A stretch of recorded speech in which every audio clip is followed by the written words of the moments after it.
I finished our traction drive tension adjustment with the adjusting rod on the transmission and left the spring can like it says in the manual where you can turn it by hand. It says this will need to be done after 8 hours of running, but of course you have to get them tight enough to run before you can head to the field. So those will have to be redone. It's a simple adjustment. Now, since we put on new belts, it talks in the manual about changing the ground speed high and low.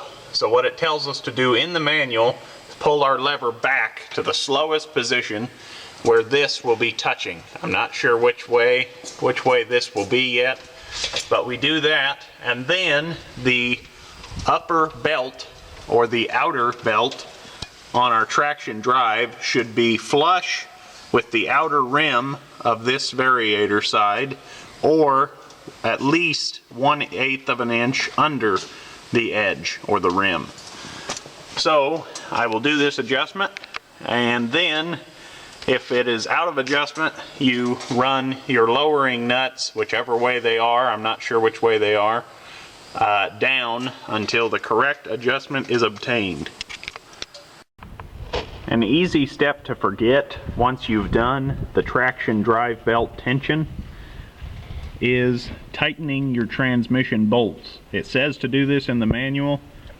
However, when I was taking these old belts off, this bolt here was the only tight one that I had found. The two underneath the combine were hand loose. Thankfully, they hadn't fallen out.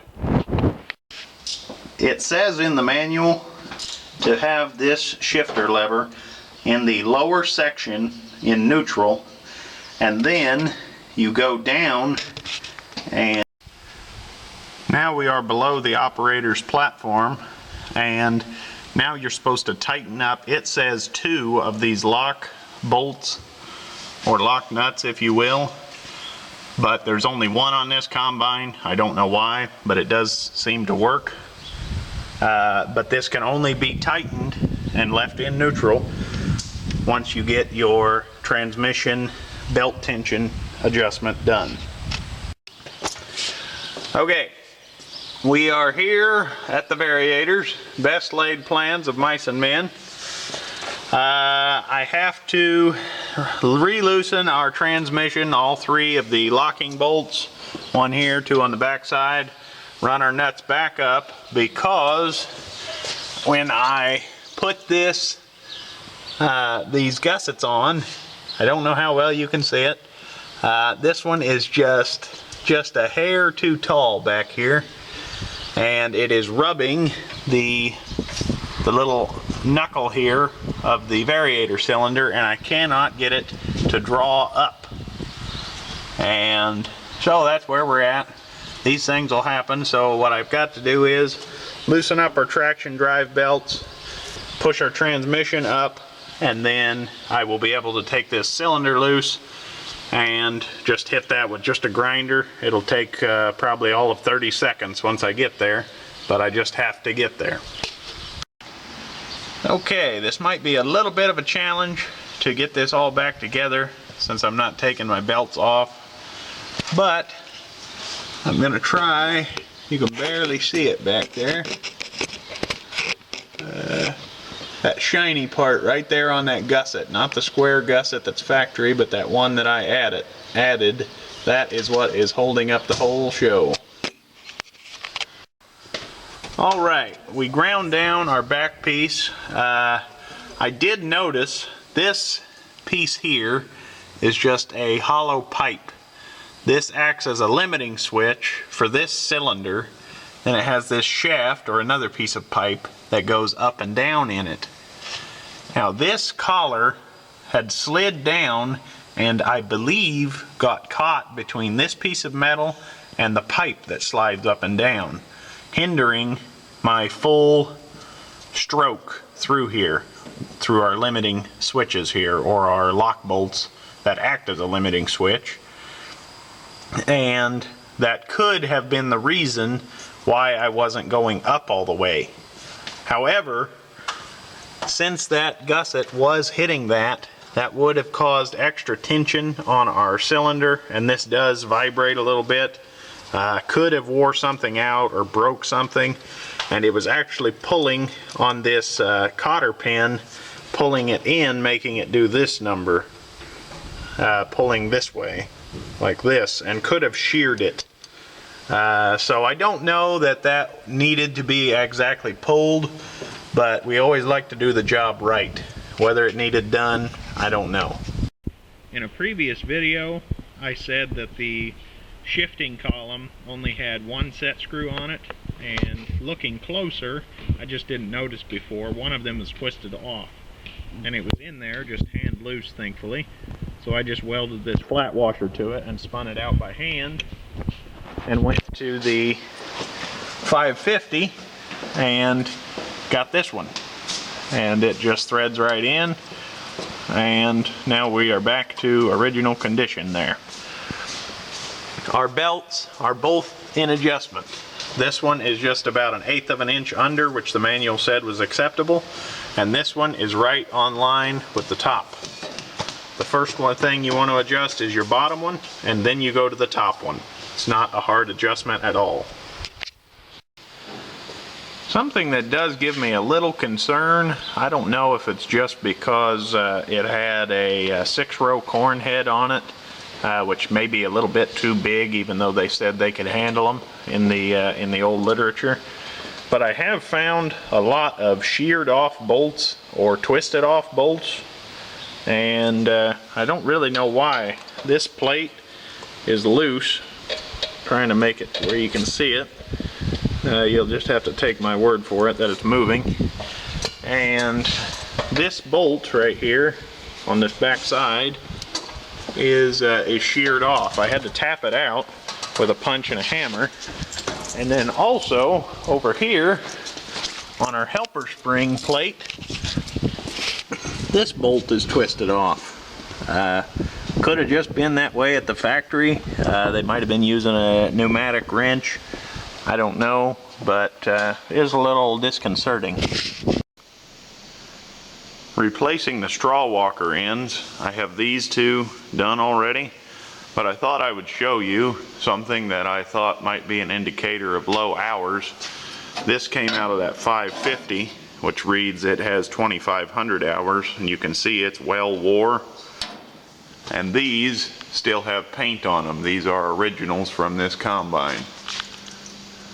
Once again, I don't know that this machine has low hours, but I have yet to find any sharp augers, and you still have paint on certain areas where one with 2,500 hours doesn't have paint. Starting to install the sheet metal. We've got our engine compartment completely done and running. These are the small odd jobs that I can handle by myself, and I'm going to proceed on things like this, small odd jobs, until I can get some people to assist me in putting in the putting on the butt and mounting the chopper and things like that. I took all the old bolts and saved them and wrote on the little bag that I put them in what they were, but why do you want to reuse something when this doesn't cost that much? These actually are grade 8s, both nuts and bolts. I would use grade 5, but that's just what Fasten Less had at the time.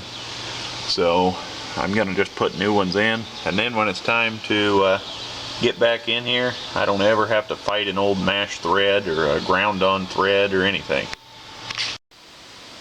If anyone was wondering, this is why you don't want to throw your bolts away. You want them in a little plastic bag and labeled where they were from, because this one is fine thread. We never got into fine thread in my shop, so my nice new bolt won't work. Put new hardware on it, and now I can thread that right into the last hole there that's inside the cab. It has a welded little nut stud up inside under the operator's console. Morning, September 29th. Working on the clean grain cross auger. Technically a counter shaft, but it is an auger as well. Goes to our clean grain elevator. Took this hub to Trilla Finally got that monster snap ring out. It's still a little tacky. Sandblasted and painted it. And took it to Trilla and shined the bearing housing and used anti-seize lubricant on it, because if I'm ever in here again, I don't want to have to be fighting it. And the snap ring acts as a retainer, so it won't be moving around on us. And then it slides onto the Pitman eccentric here, which has a shaft that is machined off center, of course, and that's what makes our shoe shake, or our grain pan, however you want to call it. So that's what I'm working on this morning, and we will continue on, and I'll make sure to update you to the progress. I had to buy this monster snap ring set to get this snap ring to cooperate. That's a 2010 in the background, doing some work on that right along.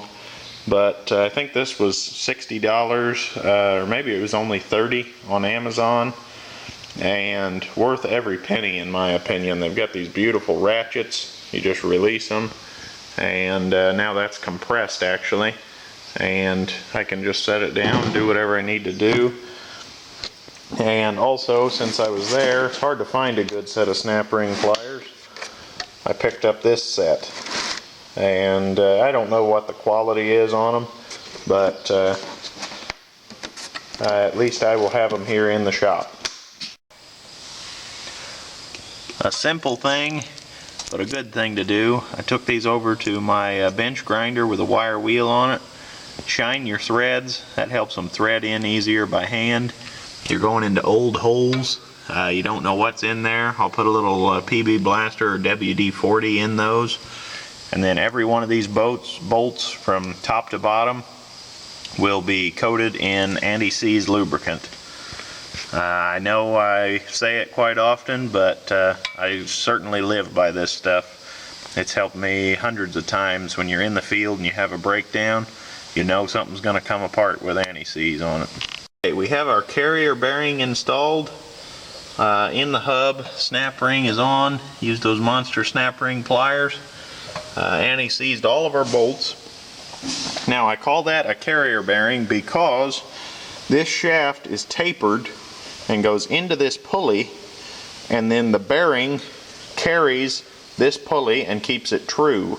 And then the other side of the combine has a 1-inch shaft on the cross auger.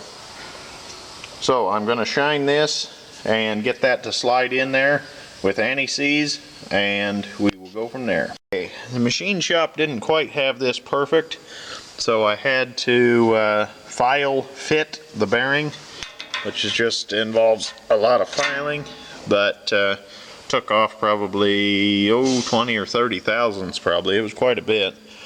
It was a noticeable difference, but I got a nice tight fit now. The bearing actually has some tough spots, but that's what you want. Since this is a tapered shaft all the way out to the other side, I'm going to do what I did over here, and I'm going to Loctite this side, because we can just simply take our bolt out of the other end and push it, and we can pull the whole cone off right here if that were to give me any trouble. And since it's a fastener housing, I can just unbolt that, and then that steel plate will slide back, and I can use a torch if I ever have to remove this bearing again. I did get this bearing from Agco. It's an NTN. I've had a lot of luck with them, made in Japan. Okay, here is the bearing we replaced. Definitely old and dry. It doesn't even spin. It was seized up. Has a little bit of wiggle. Clearly you don't want to put something like that back in. Here's the outer race. A sealed bearing costs nothing in the long haul. You could get it freed up and reuse it, I guess, if you were real desperate, but why not put in a new part? And now we're going to install this and our rear backing plate and our felt ring. There is a felt seal on all of these. I tried to seal up the combine for what little that was worth, and we'll go from there. Something I've found that really dulls up the look of any project you're doing is this nice hammered paint. Rust-Oleum hammered. I love their silver, and I love their black night, I believe it is.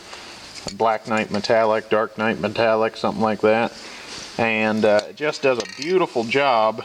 And this is, it's just a little tacky, but nothing that leaves any residue on your finger. I painted this 5 to 6 minutes ago, and you can already touch it, and it just does a beautiful job. And then this is going to be the outside product now, a nice hammered finish instead of an old rusty Fafner flange. You won't see this Fafner housing very much because of this little dust cover retaining cap. This covers this threaded end of the shaft that this retaining nut goes on. This is a lock nut. It's got the pushed in little divot there, and this screws on. This helps to hold the shaft in alignment for the other side because there is nothing that technically holds it. So this all goes together in sequence, and this retaining nut pushes against the bearing itself. We're going to put our retaining nut on the end of the threaded shaft here, and I went to the 550 because I threaded this nut on, this older rusty one that came off of this combine, and the back of it is very shiny. The reason for that is that the bearing was seized and this nut started to spin on there and completely disintegrated this little retainer bearing that is machined specially to push on the inner bearing race. So I went to the 550 and pulled this off, and it looks to be in excellent shape, nice and shiny. In fact, I could have pulled the 550 shaft and put in this combine. However, I didn't want to do that. So I'm going to put this retaining washer on here like so, and then our retaining nut will go on, and I'll give it a few love taps with a hammer and make sure it's good and tight. Retaining nut installed, the piece spins nice and free, and now I'm going to install our dust cover, and this project will be done. We're ready to install our elevator chain. Bit of a hard-fought battle, but I emerged victorious. I got our new painted Fafner bearing housings. Not that you can see them, but I'll know they're in there. And once again, I'd love to put those new bolts in where I can. These were a special ground-off carriage bolt that retain your bearing housing. So I couldn't change those, but in my opinion, if you ever went to sell something like this, when I see new bolts, I either think one or two things. Either they've been in there and it's a nightmare and they sealed it back up, or in this case, we'll have the videos to prove it, that wow, they were in there and they redid that. I know that cross shaft is good. Out here on the parts combine, I probably could have just pulled this off and used it. It does look to be in amazing condition. The inside of the cap was not rusty at all. That's an excellent sign. But I'd rather go the extra mile on the one that I have and put a new bearing in instead of being chintzy and using a used bearing, especially on something where it will run for a very long time with a spun bearing, and you could be way well down into these threads if you never caught it. It's not going to make a lot of noise in there, even if it was spun. It might seem a little silly to some people, but I'm actually going to put my bolts right back on this, just hand tight of course, and never seize that, and put this old bolt, or nut, on here rather, and that'll just protect my threads, and if I ever do need that cross shaft, I know where I'll have one. That's not available from Massey anymore, I checked. It's always nice to bring them back to original condition. We got this pipe made, it's the aluminized one. That way it's not just a regular pipe that's going to rust up like the old one. and we changed it. The farmer had it sticking straight up in the air. I kind of think this combine's going to smoke like a chimney, so we decided to have the end turned. And since this pipe is only so long, they only had so long of it in stock, they had to make that turn on there, so I couldn't have it just sticking straight out the back and then have it turn like I wanted. So I had to drill 2 new holes, and I just plugged the original holes with nice shiny galvanized bolts. I did a little painting here just before I was going to leave, let it dry all night on this mirror. It's kind of nice. You can actually see down the back side of your combine, the far side from the cab, so I thought I would leave it. I might cut it off later. I'm not sure, but I did a little bit of rattle canning, but it's better than an old rusty pole sitting there. I tried to tape it off to keep it as neat as possible. You can definitely see a difference in paint color, but it's better than an old rusty pole. And for just an old combine, it'll work just fine, and I do kind of like the mirror there. Got our nice aluminized pipe made and mounted, and our air breather reinstalled. And I haven't got the turbo pre-cleaner on yet, but that'll be tomorrow's work. And I just thought I would wrap it up for the evening.